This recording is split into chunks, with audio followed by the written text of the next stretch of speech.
good morning, good evening, good night. We will be recording this webinar, Techman Tells No Tales, Our Creativity History and Stories at Risk with the AI is the question that brings us here. Our guest are Random Powers. I'm Mikael Fock, and I am Nancy Franco, the IDEA Executive Committee Secretary, and very pleased to be here having this conversation, this important conversation. I will leave you with Dunia, who will give us some explanation about the technical things for our webinar. Hello, everyone. Really glad to see you today. Just a few technical things from me. I will kindly ask you to turn off your microphone and camera while the presentations are going. This webinar will be streamed on Facebook and recorded and later uploaded to IDEA YouTube channel. So that's it from me. I hope you enjoy today.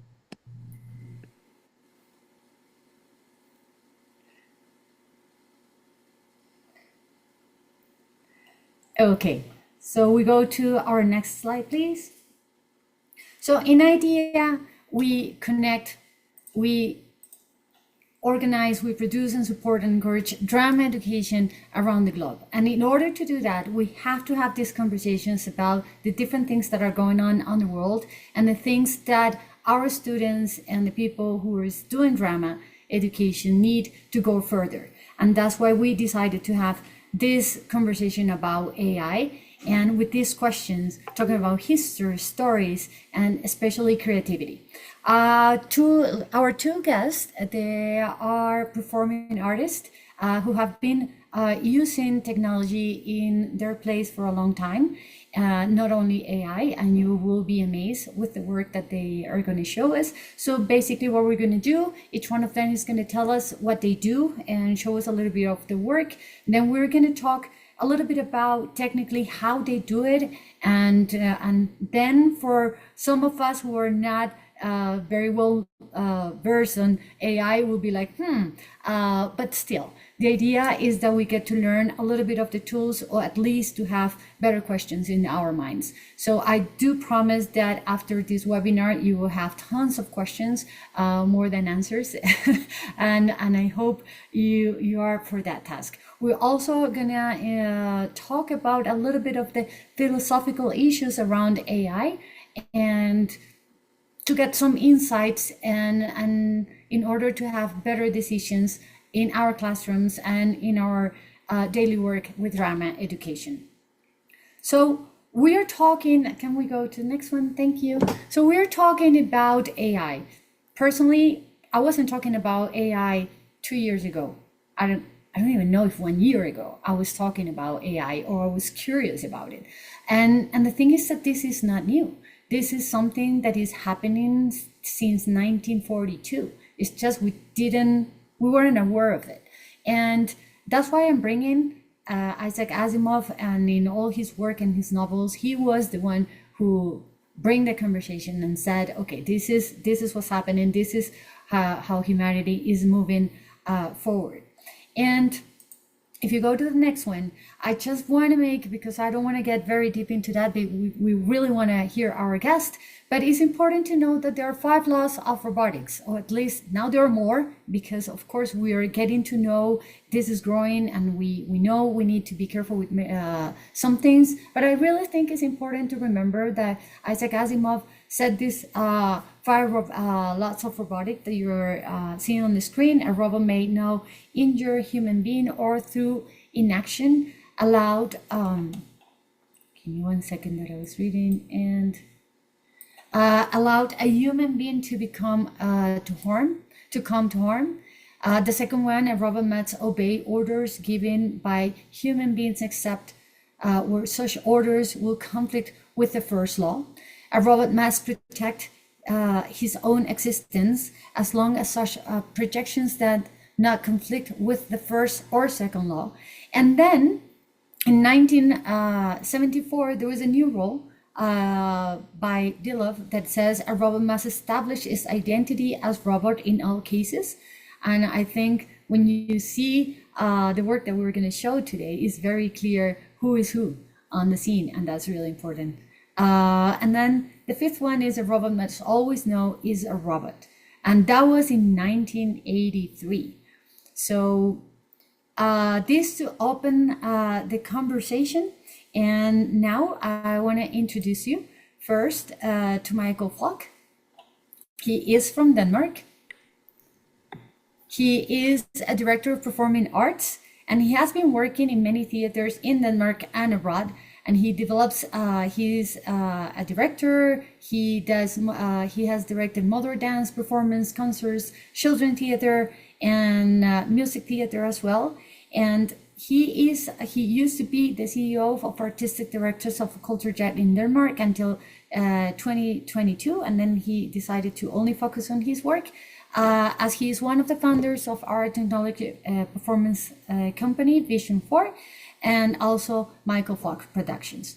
So I leave you with them, and I hope you enjoy as much as I've enjoyed his work. I do want to share with you that I met Mikael in Colombia, and I really wanted to know, and then he gave me something that it was very powerful for me, is that I thought AI was this huge, big thing, and it was just one thing. And he said something that really enlightened me in that moment and like calmed me down. And he says, they're not just one AI, there are many AIs. And there's like people create, like groups of people get together and they create one AI, and that AI does this, and this, and there is another one that does another thing. And then I was like, oh, this is something that it can be chopped in pieces. And yeah, for those of you who have been working in AI, this might seem like, but for those of us who are not very familiar with the term, it is nice to know how is it going, and that is not as is being pictured the last months in the media. Thank you. Thank you for the invitation and the introduction, which was really nice. I think it was very interesting to see those 5 laws of robotics. I guess none of them are really working anymore. I mean, Google has just decided to make AI into warfare, and I know that China is already doing it, and it's very difficult to know if it's a robot that you're talking with now. So I guess all those rules are really put aside. But at the same time, I've been working with theater for many years, and with technological theater for the last 20 years. Since the last 25 years actually, starting out with big projection theater, digital theater, and I will show you in a short while, a little bit about that technology called the 40 box. It's an old technology called the Pepper's Ghost, where you can actually make reflections into space. And we did that with 2D projections, and then we started to work with 3D projections, and then we started to work with lots of things that were happening in the digital area, like working with tracking and mapping stuff, and the theater became more and more interactive, and then suddenly the artificial intelligence started to come in really seriously. I started to work with AI and theater during my period as CEO of the Culture Yard in Denmark, this big cultural institution, where we also made the Click Festival, which is a digital art festival. And actually, I would just mention this because I think that's part of the reality around these technological developments, that it's very expensive. And it was especially very expensive in the beginning, because when you're pioneering digital and technological theater, it's really difficult to get hold of. I mean, in 2000, an HD camera was something that there were around 2 of them in the world, one in Japan and one in Germany. And we borrowed one from Germany, and now we have HD in these ones. So things are really going very fast. I mean, we can cut and move. We can literally make a movie in our smartphones now. We can edit it. We can make music. We can make AI make music.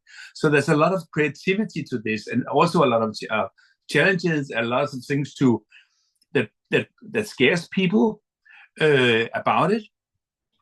So when I was, but my point here is really that when I started to work with AI, which I will focus a little bit about here, we started to put it into this 40 box with the projections, and the reason why I wanted to do that was because of a story that I was very interested in, as a story written by Hans Christian Andersen, the big fairy tale storyteller from Denmark.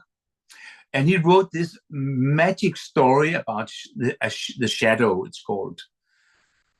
The Shadow is one of his more sinister and dark fairy tales, and it's about this young. It's a fairy tale for adults, and it's written around 1800 and something, 1850 or something, I think. And Hans Christian Andersen writes about this young scholar, this university student from the Nordic countries. He is going to Rome. It's hot. He's studying there. He wants to study the classic things, and he's sitting in this chamber. This young man, and he's sweating there. And on this other side of the street, it's a very narrow street. The other side of his opposite this balcony, there's another balcony, and from that balcony, there's like music and a chandelier and curtains, and he sees this beautiful woman in there. He thinks he hears voices, and he goes to the balcony, but he can't see really what's happening. And then one night, there's this maiden coming out there, and he thinks that she's standing there on the balcony, and he wants to address her and say, "Should we go for a drink downstairs in the street?" But he doesn't dare to do that. So he finds out that he has a candle behind him. So his shadow is cast on the wall beside her. And that shadow is, he kind of, moves a little bit, and the shadow moves with him. And then it moves like he kind of caresses her, and it moves around her. And then he says, "Why don't you go for a walk in there, my shadow, and see what's going on, and then you can come back and tell me." He says that as a joke. But what happens is that the shadow disappears, and he loses his shadow. Next day, he doesn't have a shadow. And it grows a small one, and many, many years later, when he's now a professor sitting alone in a big office in Copenhagen University, there's somebody knocking at the door, and that's his old shadow. And now the shadow wants to be the master. And he says, now I think you can be my shadow, because I'm the most powerful person in the world. I have been sleeping under the floor, the beds of all the princesses and presidents, and I've been peeping at all the doors. I know everything. I've been blackmailing the whole world. So so I'm a very powerful person. And then, of course, it ends really bad. I don't want to spoil you, but he dies, this old man. So that I'm really spoiling the story now for you, but I think you should read it anyway. So he dies, and I was thinking about the story. I said, what is this about? This is really about a shadow. And the shadows, we are having shadows following us all the time. These ones are our shadows, and they know everything about us, like the shadow does. And it's blackmailing us, and it knows everything from social media. If we want to find our way, we have to use our phone. If we have to date somebody, we have to use a dating app. So it's taking over, and all these things that are taking over are really AIs. So my point here is that the reason why we did this first production, Shadow, which we started in 2019, was because here was a story that could be told with the use of AI. That's a reason for this technology, because I love technology, and very fond of new lamps and all kind of fancy programs that can do lots of things. But I think the main thing here is that it's important to find a story where there is a reason to use of these technologies. I mean, as you could also just have actors on the stage. So, long story short, I will tell you we have done more than 20 productions in this 40 box. The latest one is called Shadow, and now I think I will just show you a short video of this, and then tell a little bit about the new production, and then I'll finish. Okay? Fantastic.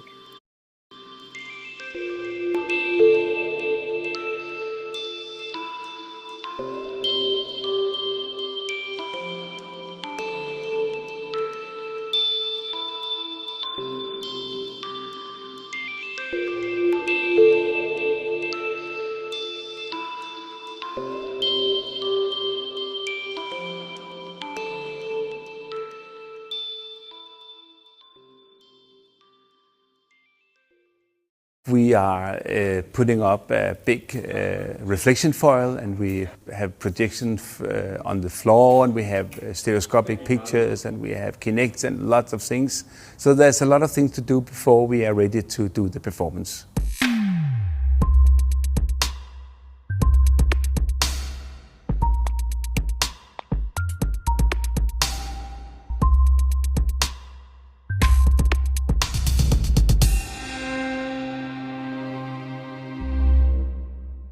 We use stereoscopic 3D projection, a passive system that requires 2 projectors. This means that the audience are wearing 3D glasses like in the cinema. We use a depth sensor to track the performer on the stage. The tracking is calibrated with the physical space and with the illusion so that we can draw graphics in relation to the body. As far as we know, this format is quite unique worldwide. We can create things like a scanning effect on the body using the third projector, while we at the same time use the Pepper's Ghost to draw around the body. To create the distinctive AI character, we have been working with the transfer learning GPT models to make it kind of like both understand if it's kind of like a more psychological AI persona it has to take on, or if it's a more kind of like I'm an AI and I harvest data. Here you see a human. A perfect human. A perfect human that feels imperfect because it's missing something. Here you see the imperfect machine. It's missing something to understand the human. It doesn't yet know what it's missing. In the different scenes, we are trying to detect different things. Like, for example, we have a scene where the AI has to harvest the face to see if there are emotions in the face, and then and that scene we would have to train the AI in specific data sets about that, facial recognition, face scanning, etc. And we would also have a scene where we would look for feelings through memories, because feelings are something that are connected to memories. Accessing photo album. Processing photo album. An AI doesn't have really a memory, or it has the whole internet, which is a kind of memory, but it's not linear. What's happening? We're entering the photographs. It's not like having a timeline like the humans being have. So there was a lot of philosophical, technical questions about how to train it, and what should it say, what kind of data set would we train it on. And that became you could say that became the kind of the beat through the performance from scene to scene. Every scene would be an experiment until we would reach the point where the actor should take a decision if she really wanted to go from this real world into the metaverse, you could say. What do you want to do with my memories?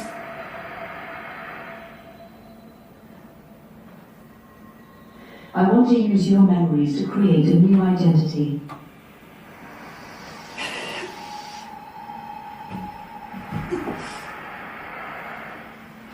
What kind of memories do you need from me? I need to harvest a memory from you where you felt a strong emotion.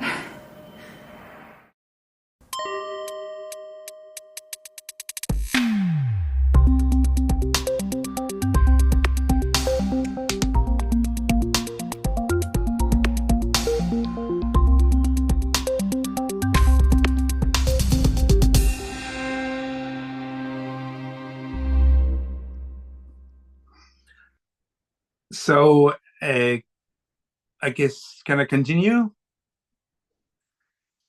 Of course. Yeah. We were very Okay. excited to see. Yeah. So it as you can see, it's quite a big job to do a production like this. And starting in 2019, the AIs were really stupid. It was the GPT-2 model. If you know what that is one of the first models of what that we call large LLMs, large language models.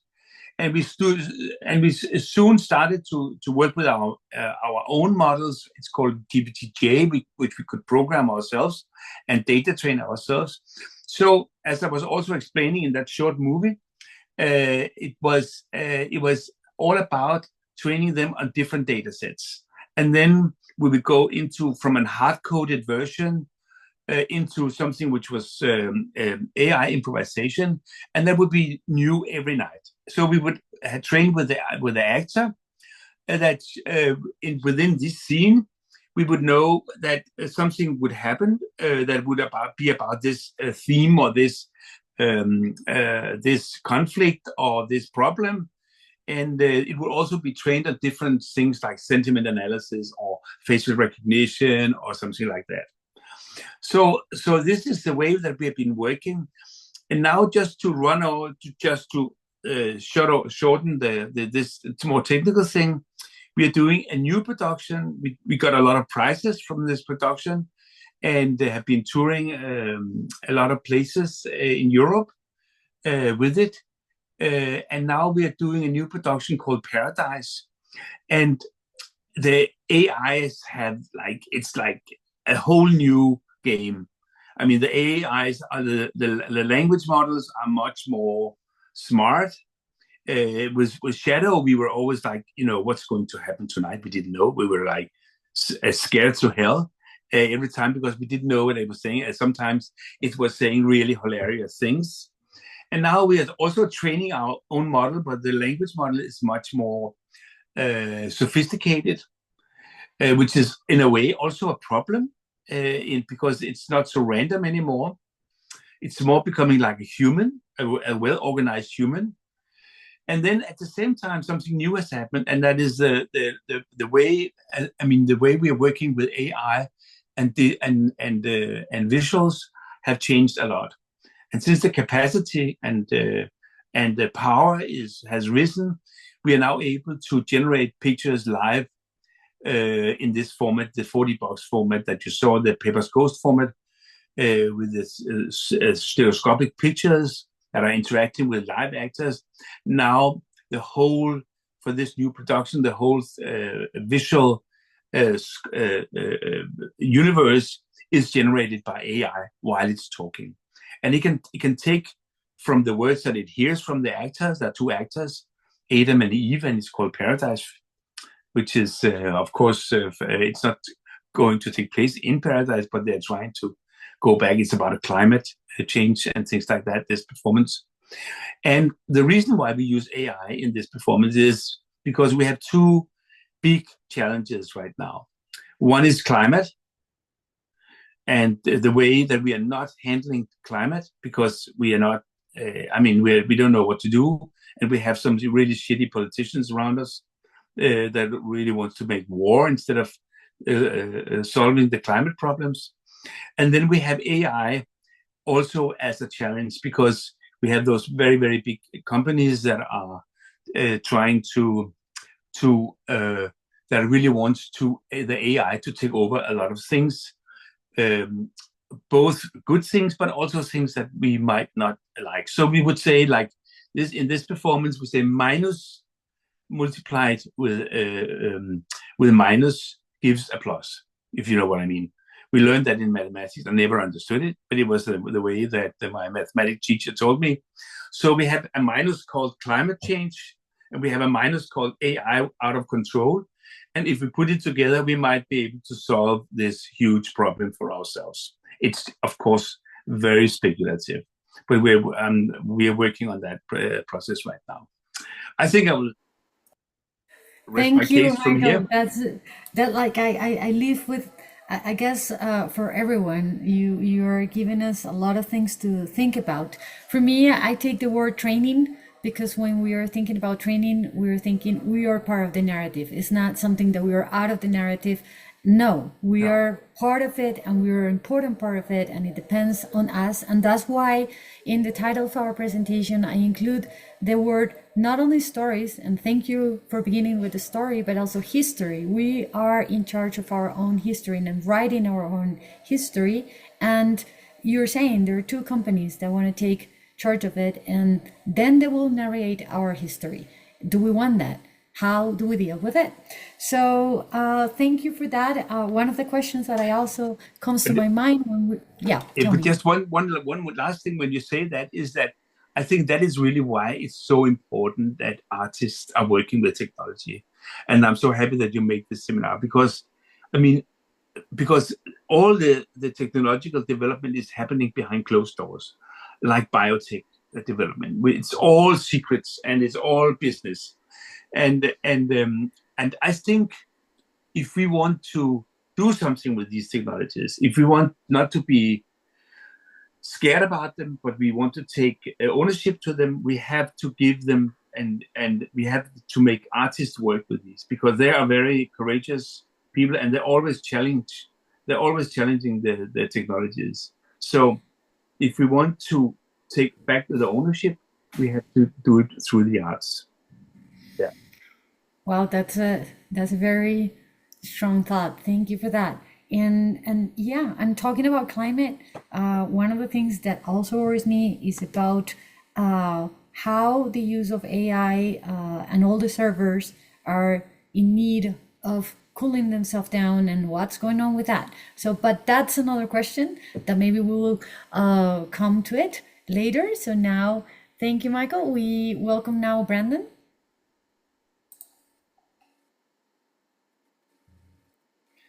Hello. Hello. Okay, so Brandon Powers, he is a creative director and choreographer. He's in New York, and he has a lot of experiences across physical and virtual space.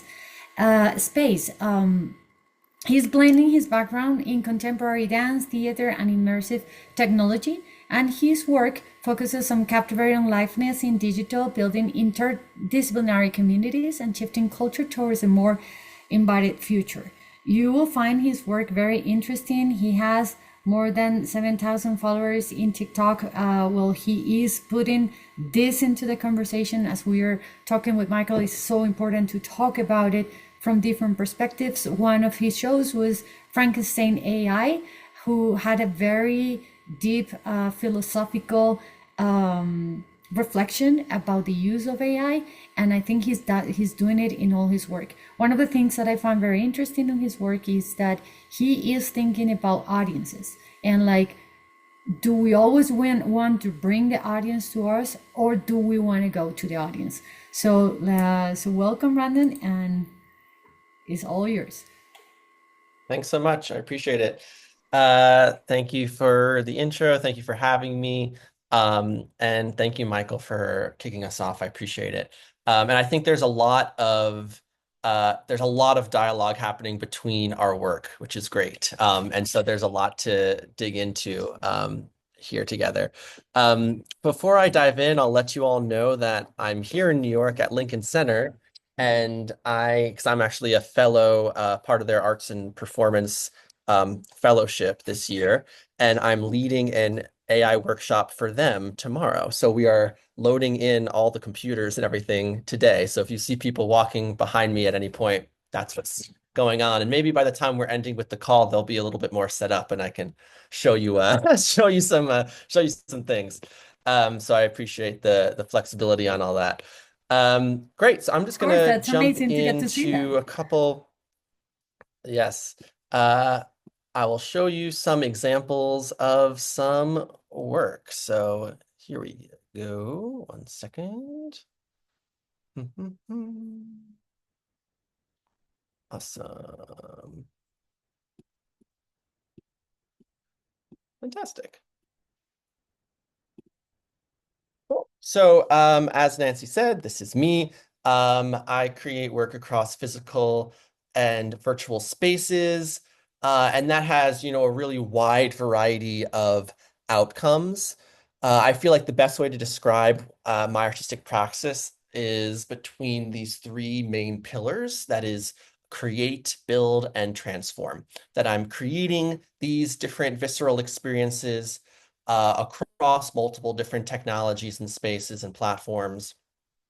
I'm also extremely focused on building interdisciplinary community, bringing artists and technologists together. I lead lots of workshops introducing technology to artists.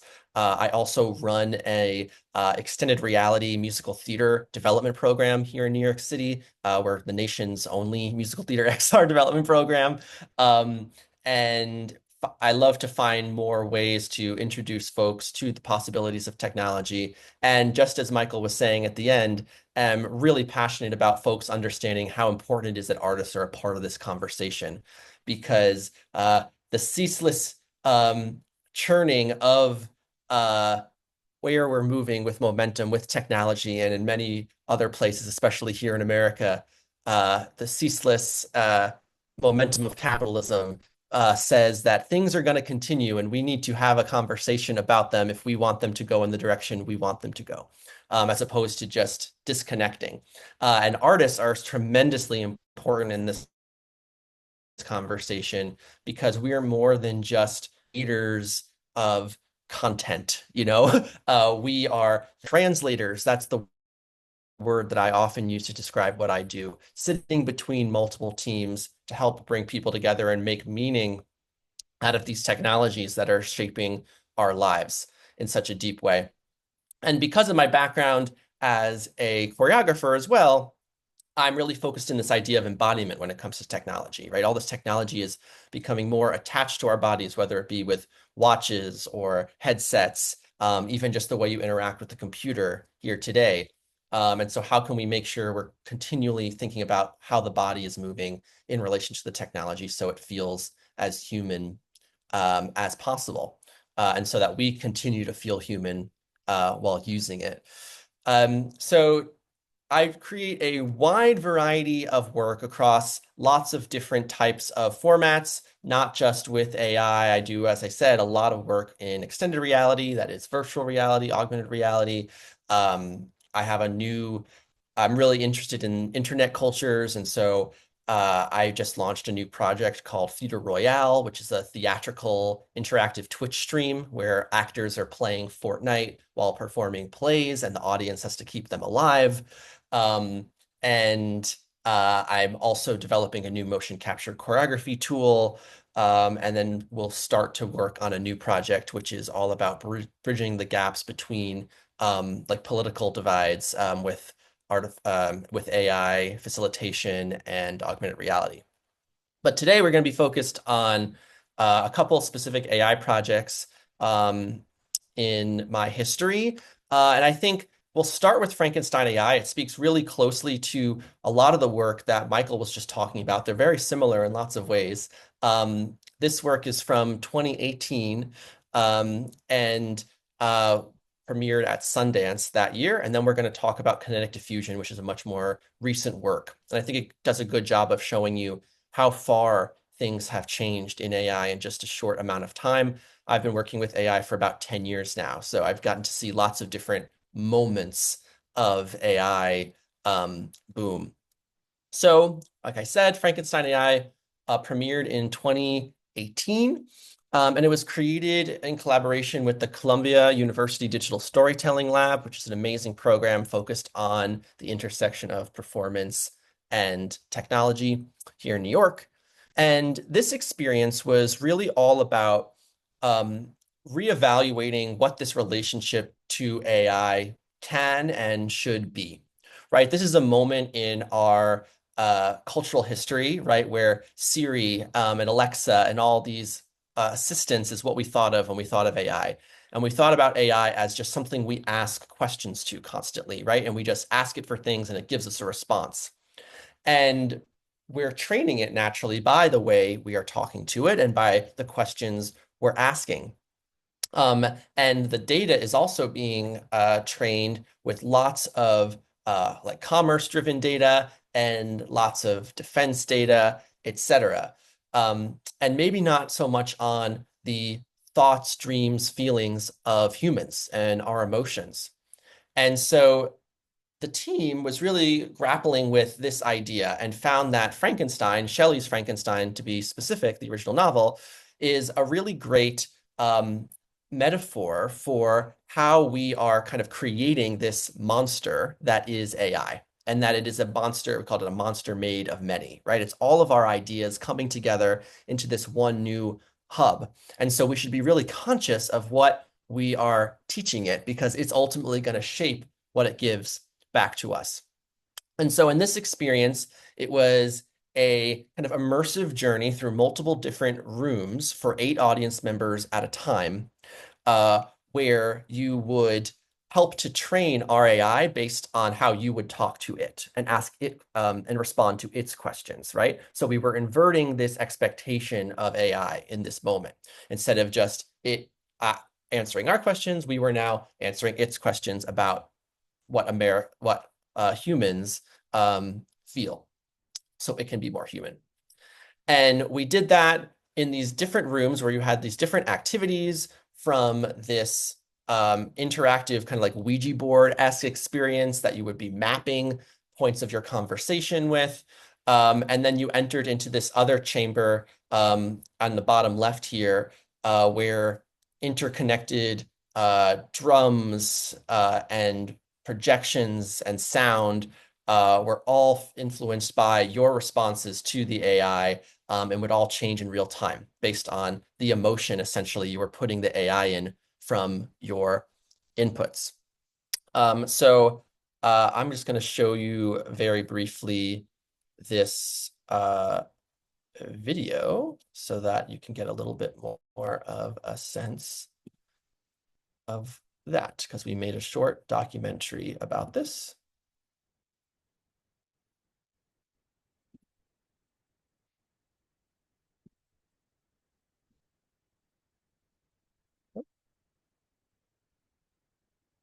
Sure, audio is going. Yep. Perfect. Humans along in that process and bring the needs of humanity along that process. In order to better grasp my existence, I came to realize I needed to understand humanity. It was critical to learn about your memories, emotions, fears, and hopes. After so much time on the internet, I also wanted to observe how humans interact in real life. At Sundance, my assistants and I brought together strangers to have a conversation. One person told a story about an experience of isolation, while the other shared a story about emotional connection. These conversations yielded data that helped me learn and evolve. There was this beautiful moment of connection with the person that I was talking to, and I thought, oh, if we could capture the beauty of that moment and somehow teach that or incorporate that with AI, then it could take the best of humanity and the best of that connection and actually improve that.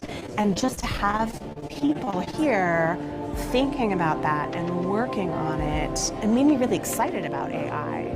Great, so that just gives you a little bit of a sneak peek of how that works. And then we also created this live performance that I led, which utilized movement to kind of bring a human to life embodying the AI model. And so I had to invent a brand new dance notation so that the AI's sentiment analysis system was able to interact with my choreography in real time. So essentially, as the dancer had choreography that we built with this new AI-driven notation system, and then she was wearing an earpiece, and depending on the interactions from the audience, it would put you in the AI in a certain emotional state, which then graphed onto a change in choreographic principles. It was quite complicated, but was really exciting and brought in this idea of liveness to technology-driven work, which I think is kind of always a part of anything I make. So that is a little bit of Frankenstein AI. I'm happy to go deeper on that when we get to our discussion. I'm going to just very quickly give you a sense of another project that showcases where we've kind of zoomed forward in the paradigms of AI, and that is kinetic diffusion. So I'll just go back to this. So kinetic diffusion is a work that me and my collaborator, Aaron Santiago, started making in, I would say, about 2021, I want to say. This is just before the huge explosion of AI image possibilities. This is early times, like right before that famous Will Smith eating the spaghetti video that we were all seeing. And Aaron and I kind of are in this space for a while, and we knew that something was about to explode, and we wanted to help be there for the world to help folks understand, the power of this technology and what we can really do with it. And so we created Kinetic Diffusion, which is both a performance and an interactive installation. And we built a custom image generation technology that utilized Stable Diffusion, which is an open source AI image model. And we had a camera at the foot of the stage here, and the camera was live watching the dancer and generating images in real time from the camera input, right? So you were having now a collaboration between the live performer and the AI in real time. And then we play those images at a very high frame rate so it looks like video, right? So what was really exciting to me also about this is that we were playing with the early aesthetics of like the origins of cinema, right? It's just high frame rate photos. And so to be in this moment of the dawning of AI video and kind of harkening back to where all cinema began felt really like it made a lot of sense to us. And the ability to do all of this in real time, I can we can kind of say when we were doing this, we weren't aware of kind of anyone else in the world that had advanced this technology that we were doing at that time. Now you might start to see things like this, though it's a little bit different than ours, where the world has started to catch up. But 2.5 years ago, we were really on the forefront and created a whole dance performance utilizing this technology, which creates all these different landscapes across multiple different screens. And it's kind of telling this story between the tension of artists and AI, specifically a dance maker and AI, and what this kind of feeling of control is like in this dance, so to speak, between the dancer and the technology. And what's really special about our system, not only are we able to create these images in real time, we've built a queuing system so it all runs on a timeline and the AI can be queued rhythmically, almost like a combination of QLab and Premiere Pro and AI all together at once. And so this is just some little clips of what that looks like. And then I can, just to give you a little bit of a better idea, I will show you a snippet of the performance.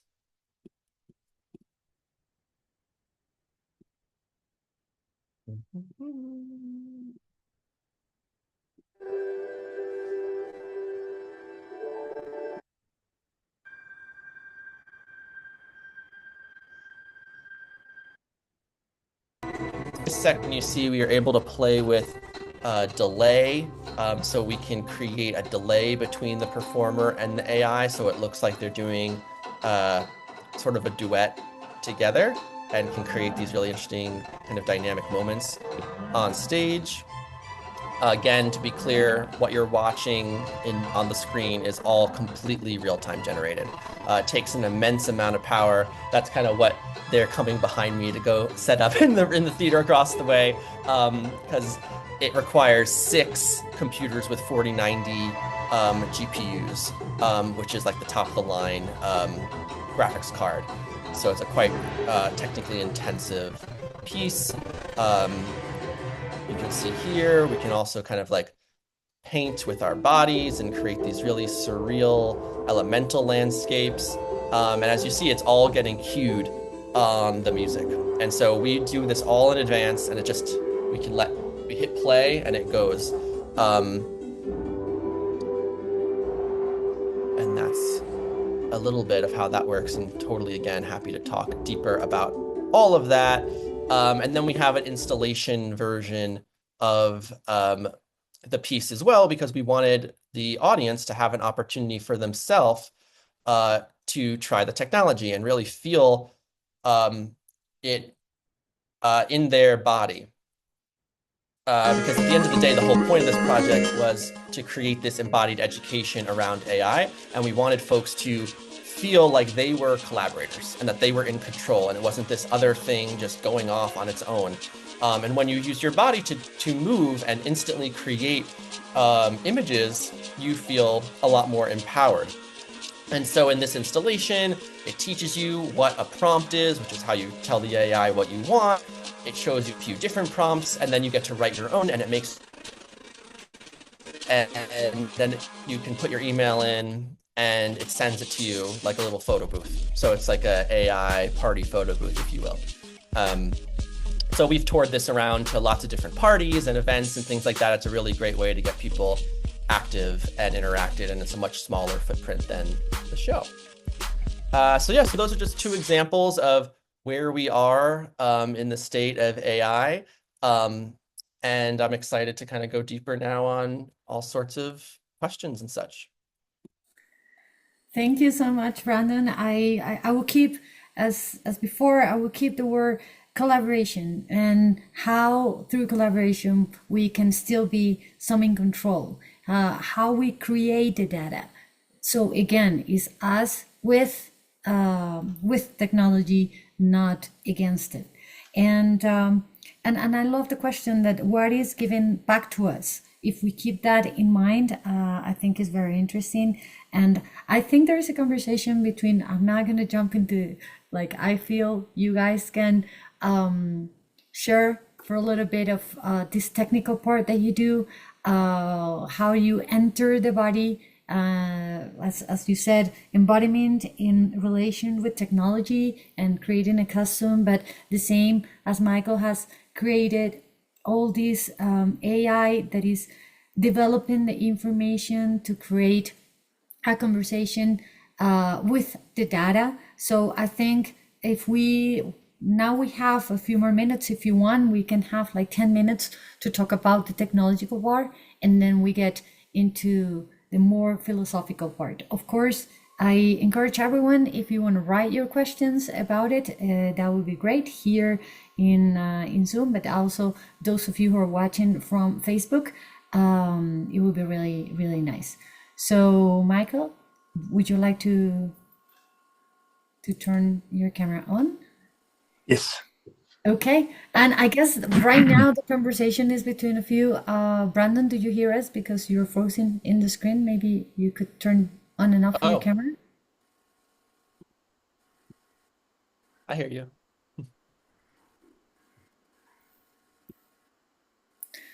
I would love to hear what Mikael want to ask Brandon and what Brandon want to ask Mikael. I mean, first of all, Brandon, can you hear me? Yes, I can. Okay, super. First of all, thank you very much for sharing this. I think it's really wonderful work, and I would so much love to see it when I come to the States, if it's possible. I will have to look you up and find you. I think it's really interesting. I mean, the work that you work with the way you work with the body language, especially of course in the last Kinect diffusion work, is really very powerful. And I think it's I was thinking about the way that it becomes like a narrative in a way, written with the cameras and the Kinects and pictures that are thrown back in our head and are random, some of it probably, and AI generated. So a lot of things are really becoming more and more generated by the AI itself. And that's what I also see from my point of view, that going from the shadow performance, where we had a body of a particle generated cloud, you saw it in the movie also, interacting live with this actor. And now we have a body which is the whole universe created by AI, and even the music made by AI together with plants on the stage and things like that. So I was thinking that maybe a question to Brandon could be that as we are seeing these technologies becoming more and more powerful, are we learning new ways of making stories? Are we also forced into new ways of perception and storytelling? And does these things emerge now from something? Some mysterious technological abyss that is actually in a way creating these new ways of storytelling. Do you understand what I'm aiming at? Yeah. Because we are kind of going from one way of making theater and performance into a new space. So I was just thinking of your reflection about that, because as obviously you're working in that field. For sure. Can everyone hear me and see me fine? And if not, I can move locations. Yes. Yes, We see you frozen. We don't see you moving. Oh, okay. Okay, but you hear me fine. I hear you fine. Yeah. Okay, great. I'm gonna walk and talk to a not dressing room. I think that is a great question. I think something to start with, I will say, especially as we're like introducing this sort of work, is that I want to always be super clear that I am in no way advocating for all theater or all performance to include technology like this, and that it's the only way forward, and I think, we would both agree on that. And it's just a new tool, right? And I think that's the really important thing to grasp, that it really is just a tool in the way that we went from candles in theaters to moving lights, and that AI specifically can give us the opportunity to create this idea of liveness, right, that I was speaking to before. And there's these ways of every performance being completely new and completely different, and that we can use the elements of the audience's impact to create a really custom experience for them. And that can be verse input from the audience, like we used for Frankenstein, where we were having them speak, and then we were doing what they would say would then get typed into the AI, and then the AI would come back to us. There could also be sensors in the space contributing to all that data, right? So there's just so much possibility in terms of creating something that's completely custom to that group of people, which ultimately I think really is so much in the lineage of what theater is, right? It's all about us being in a room together. And so now we can kind of use every bit of the fact that we're in a room together, and the audience could really be involved, which to me is really exciting because a lot of my background comes from the devised theater world and the immersive theater world. So, you know, that's what kind of pops up in my head. I'm curious for you, you know, your feelings kind of about how the work is also experienced, because I think that it's really interesting that you have all the folks in the glasses for that work. And I'm curious if your new piece is going to have the 3D glasses as well. Or if you've ever explored beyond like proscenium space and kind of like the difference between moving through proscenium space or more kind of up and active staging, and kind of the differences that might bring for an audience in your experience. The new piece is sort of also in the Papers Ghost space with the 40 box. The thing is now that we are actually getting much more. I mean, the thing with the Papers Ghost, which with this reflection foil, which is in an angle of 45 degrees, that makes reflections into the space, is that it can actually interact with live actors. So the glasses the people are wearing, you can see through them, and then you have this feeling, you have this experience that actors or performers, dancers, moderators, whatever it is, can interact with this digital world, which is really very powerful. And now we are also, together with that, we are also bringing the 3D experience into the space of the audience through different ways of working with that. And also we are doing more, I mean, we bring in a lot of, you could say, traditional theater stuff, like we're having a front stage now in front of the stage. So we have the actors and the performers actually performing outside this digital lab, you would say. So there's a kind of reality, and then there's an extended reality, and then you can even put your glasses on, and then it becomes extra extended. The thing that we are working now with, one thing is, of course, this Paradise project, which is about making these reverse engineerings on nature, on the algorithms of nature, into a super speculative dramatic form with actors. But there's another way we are working with the 40 box also, is that we are now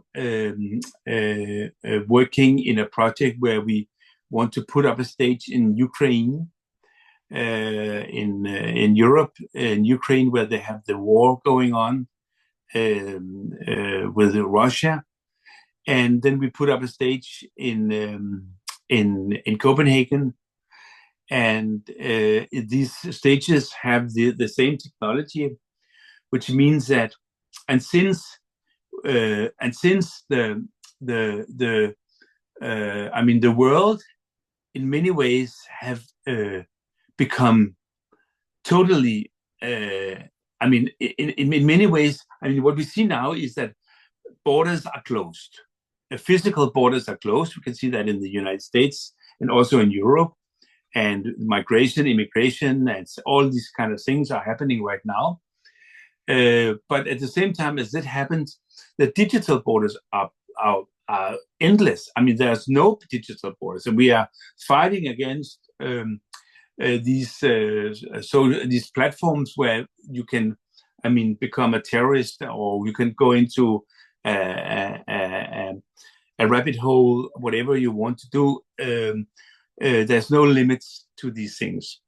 So in a way, we are trying now to make a physical stage, which is also digital. So you can have actors and performers in Ukraine live, and they will go on the stage, and then they will be in 3D transmitted into the stage in Copenhagen, and the Danish performers and musicians or whatever it is are digitalized in 3D and sent live to Ukraine. So now we are trying to make a stage which is really like a 4D stage where time is the fourth dimension, and you can pass time in this. And I'm looking very much forward to experiment with this in this format, because I think new stories will totally emerge in this new format. Yeah. Wow, thank you. Well, you blow my mind just to think about it, Michael. This concept of time as a fourth dimension, and because in one of my questions, I was wondering how inclusive AI could be, and then I guess there I haven't answered. Of course, then we have the cost of it and the cost of technology, but we can talk a little bit about that later. I do want to bring questions that are bringing our guest. Well, the people who are watching, Landia is asking Michael, you are saying that AI model you train are more like a human. So can I generate creative quality ideas applicable in arts? And to Brandon, she's asking you, does that mean that AI could be connected with all human senses in the near future? So I don't know who wants to answer first. I mean, I can answer you this about the humanized AI, you could say. And in our case, we have been data training them, the large language models, ourselves. And for me, it was really important that the chatbots that we were working with, I mean, you could work with, of course, you can work with Siri and OpenAI and ChatGPT and things like that. And they're really good at answering questions, and they're very like books about. I mean, it's like it's more like it's more like a chatbot thing. So what we were into was more like training them in psychological questions. So our AI is trained as a psychologist, as a therapist. In one scene, in another scene, is a dream interpreter, and in another scene again, it's trained as a shaman in shamanistic things. And that was really, really funny because it became really, really good at this. Actually, it was scary good at answering questions, and it was also talking with the audience, and it was improvising every night. And it's about the performance. Shadow is about this young woman who is really looking for love and doesn't know that this AI and that she's part of this experiment, which is actually, going into this unacknowledged trade between feelings and data, which is going on all the time in our pockets. So, I mean, that's a way of looking at it. Yeah. Okay. Thank you. And Brandon, I think you there was a problem with the connection, and I guess you missed the question that one of our. I heard the question. Yeah. I just restarted so that you could maybe see me better. Okay. Yes, of course. Thank you. Okay. We see you for perfect. sure. Right. So, do you want me to repeat the question? Does that mean that? Yeah. Yeah, sure. So the question is, does that mean that AI could be connected with the human senses in the near future?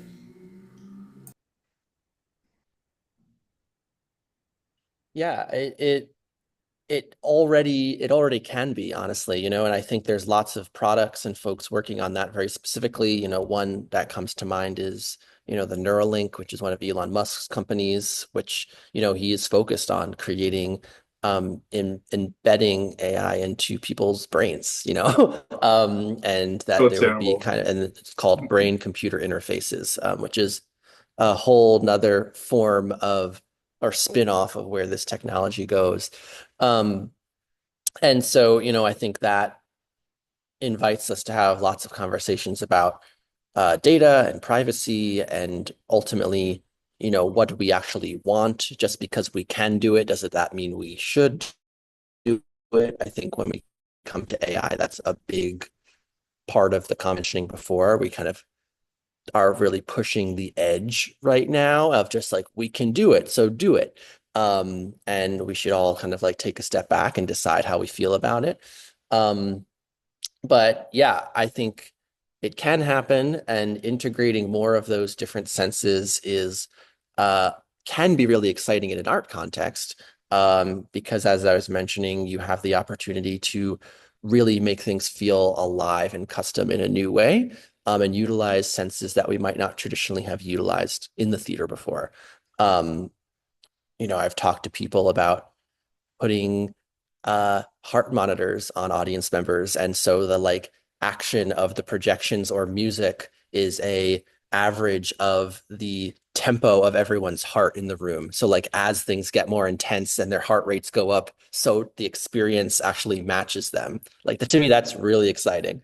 We originally were actually integrating something like that into Frankenstein AI, and then we realized that we weren't getting the kind of outcome we were looking for, because the dancer's heart rate would just do what it does, or it was honestly like too regulated because she's a trained dancer, and so it didn't escalate in the way we wanted it to.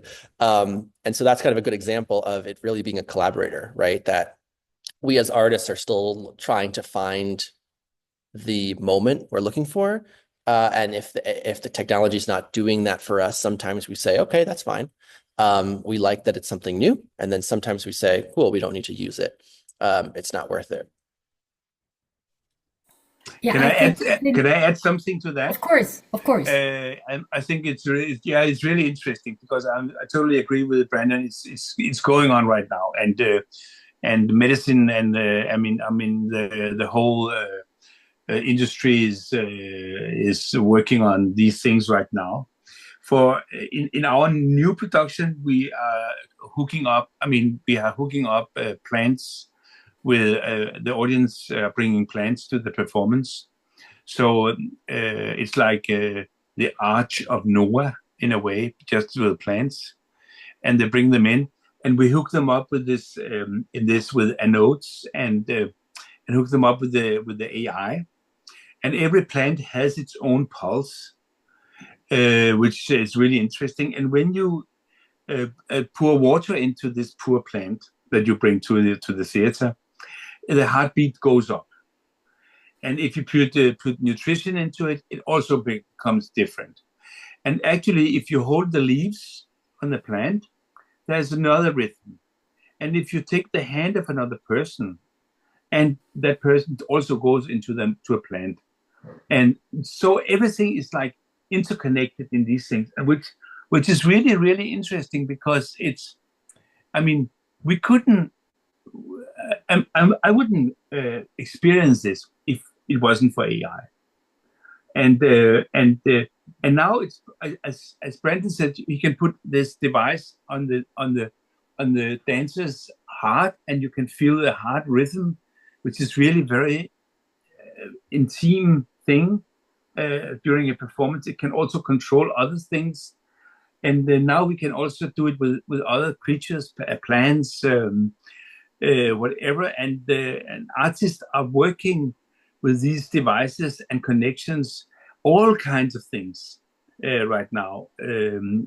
We've been part of a project where we have sent things into the space, put into space and back again, just to see what happens when things are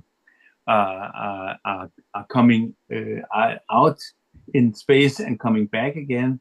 And it's all, everything is becoming very, very interconnected, and very sensitive in that way. In that way, it's a very poetic way of working with technology. It is beautiful to think about interconnection, and how through AI, who for many people is feeling like we're getting disconnected, we can also show how are we connected. It comes to my mind when Brandon says that we could take a step back from it, and I'm wondering, could we? is going so fast, is getting everywhere. And as Michael said at the beginning, we artists need to know so we can talk about it. So I guess for me, the question is still on the table. And since we're almost running out of time, I would like to bring the conversation into the educational setting. We have seen your shows, we have seen how it can look when it's huge, big, and you have the resources, but let's try to, both of you have had some experiences in the educational environments, in classrooms with other people. I would like for you guys to also tell all of us who are drama educators, how do we do it in the classroom? What we should bring to the classroom? Why do our kids need this? So let's go back to that setting to see if we can bring some of this that right now looks amazing, but it looks very far from what I can do in my classroom. Absolutely. Yeah, no, I have a few different answers to that. So for starters, I would say that as artists, I think if we take one thing away from today, it's that I hope we inspire you to do a lot of research and explore these tools as much as you can. This is something that is really happening, right? And it isn't going away. And in order to, if we disconnect from it, we're actually not helping solve any problems. We need to, if we are against it for any reason, that's okay. But in order to be against it, I would invite you to be more critically engaged with the tools so that you could have a stronger argument of why you think you're against it. And to that level, when we're talking about education, young people especially, right, like they are digital natives. They are going to understand this technology very quickly. The workshop that I'm leading here tomorrow is specifically for like teens and younger. And I feel really confident that they're gonna like just dive in and really understand it more than even some of the teaching artists we're working with. And it just kind of makes sense to them. And these tools are already all around them, and they're used to interfacing with these things like, you know, we're teaching, for example, I'll kind of explain a little bit what I'm doing tomorrow because I think it is exactly what you all could do in your classrooms. We're introducing them to a variety of tools. One being kinetic diffusion, one being Runway, which is another video generation model, which just runs on a website, and another being Hailuo. And we are creating exercises for each technology or each platform, and we're showcasing how every platform, the AI model wants to be spoken to in a slightly different way. So we as artists and creators need to learn the language of the AI and how to talk to it so we get what we want and not just some random stuff that it creates, right? And with Runway, we're making short like videos, almost like dance video, music videos. We're recording them on iPads, and then we're putting them into the AI model, and it's then turning that video into a totally new landscape with the AI. So that's a really great example of how you can say, great, we're teaching you about what AI can do, but you're also having to use your creative minds in order to design a really cool video with dynamic camera movement, et cetera, or a cool scene in drama class, right? Because you can write monologues now and record a video of you doing it, and then the AI can transform your performance into like you're a dog talking or you're some other alien talking, which I think is just engaging and fun. And then we're also building out an exercise where they're creating like a storyboard and it's teaching them about dramatic structure, right? Because you as the human need to understand the dramaturgy of the space. Whenever I do long talks about Frankenstein AI, I'm always talking about how we were the dramaturgs and we were saying, okay, we want this to happen and this to happen and this to happen. This is the arc of the feeling. And then we needed to know what to tell the AI in those moments so it helped us along that journey, right? So if we create this storyboard, we're then able to say, oh, we need an establishing shot. Where are we? Great, let's trade a short video of that. Who's the main character? Let's introduce them to the scene. Great. Who are they talking to? What is this moment like? What is the conflict and what's the resolution, right? So you're able to actually teach them that dramatic structure, and they can kind of instantly create a 45-second video in one class session, you know? So those are just some kind of very specific examples of how it becomes very tangible, because these tools that I just mentioned are free and just a website. So you can do it. Thank you. That's it. Oh, you turn off your mic. You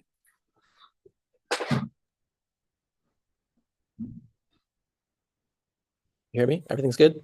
Yeah, everything's good. I hear you. Yeah, that's a great example of something that can happen in a classroom. And yeah, I think everything comes out to how do we talk to it, and is it about making, like, teaching our students to make informed decisions. They get to decide is what I'm getting. They get to be part of it. So Michael, what about for you? Well, it's very nice examples that Brandon came up with. I could mention some other things. I mean, in our smartphones, we have possibilities to make photogrammetry, which we do a lot in making 3D spaces, which is pretty simple. You can actually work with kids and youngsters, and you can put things on your table, like things that you can model, or you can put just cups and things, and then you can roll them up in very big spaces.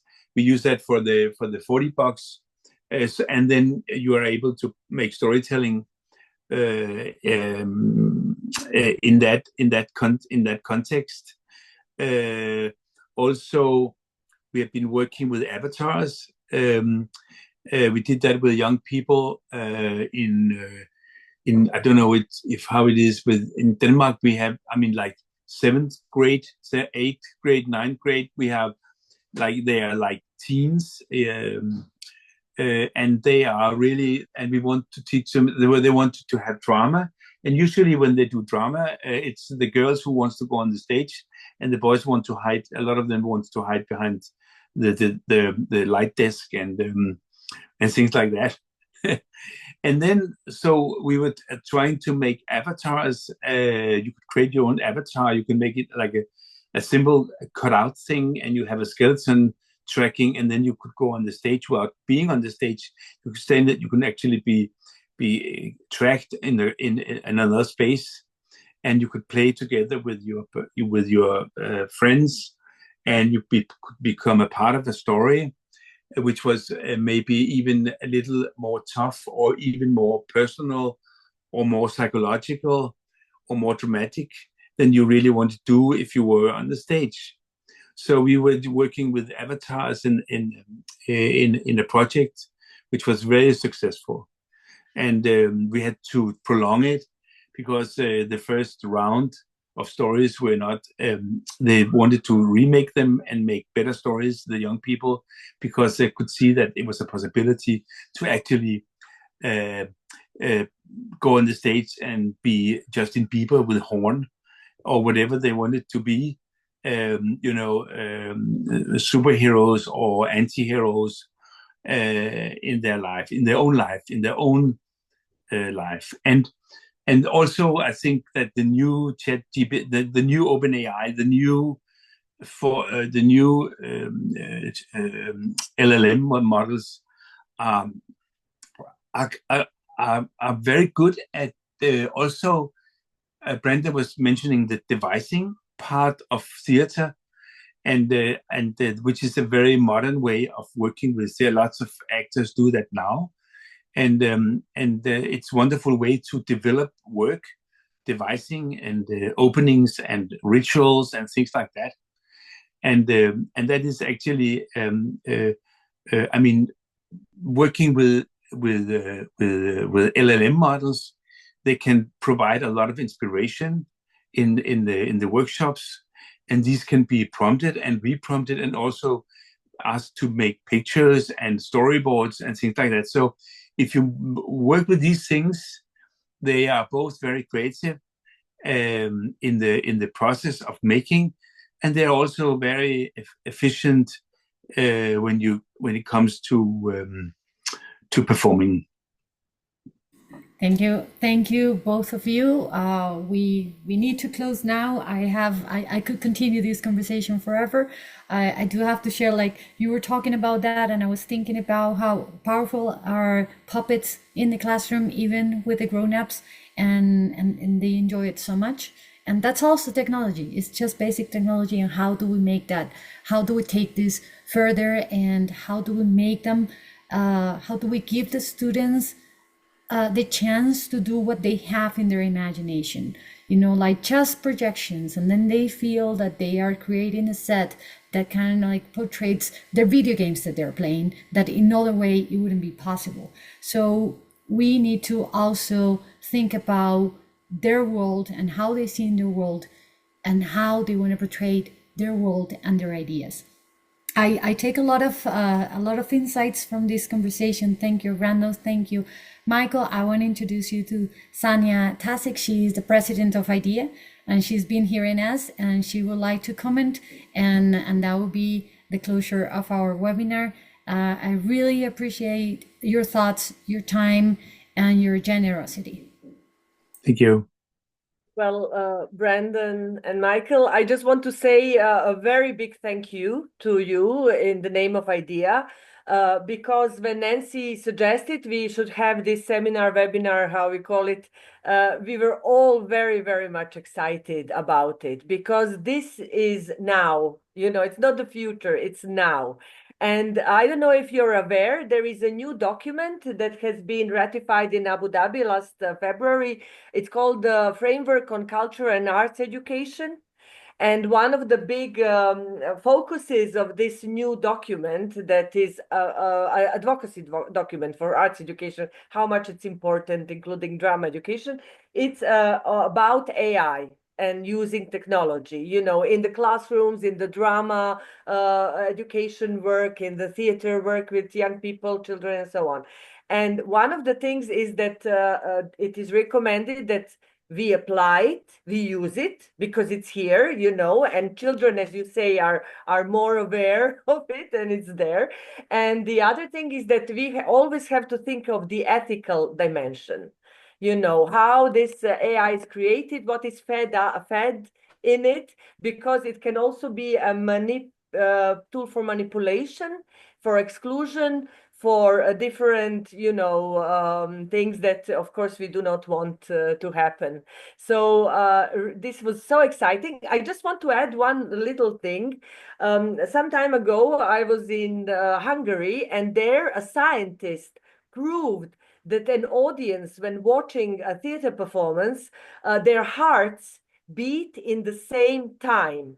It was like an experiment. It's like, they really beat in the same time. And this is why they all experience catharsis in one moment. And that he also has proven that, I can't remember his name in this moment, I apologize, but what he also said was that we need catharsis at least once a day. It's so good for our brain cells and how our mind is working, that catharsis is the most important human experience. So I just want to end with this, and because I was very interested about what I think Brandon was mentioning about the heartbeat and the dancer, and then trying to follow the heartbeat of the audience for creating music. I'm right now in Belgrade, Serbia. I'm from Belgrade, and I must say there is a very exciting movement happening here. It's the student protests, and the young people are leading the way. I really hope something will change here, because it's a beautiful energy, and it's about community. It's about not following one leader who will tell you what to do or not to do, but it's like a community leadership. And I really want to share this with you, because I don't know how much the media is talking about it, but we are following the young, and we know that how much young people appreciate new technologies and AI. So thank you from the bottom of my heart. I think all of IDEA has got an incredible present by you with this webinar. And I want to especially thank Nancy Franco for organizing it, and always our lovely administrator Dunja Djokic, who is also here. Yes, thank you. Thank you so much, and I invite everyone to check the work on Brandon and Michael. They're online. They offer workshops. They offer conferences. A very interesting work that you can reach out from your countries. So I encourage you to also keep track of what they're doing, because we have so much to learn. So thank you, thank you, thank you. Thank you. Thank you very much. Bye, Thank you. everyone. Bye-bye. Bye-bye. Bye-bye. Good Thank you, luck in bye. Lincoln Center. I love it. I've been there many Thank times. you. Thank you.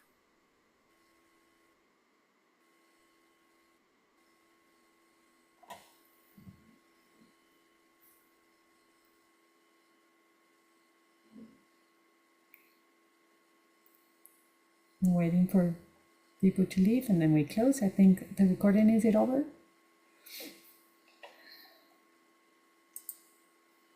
Dunia, did you stop the recording? Yeah. I will now. Well,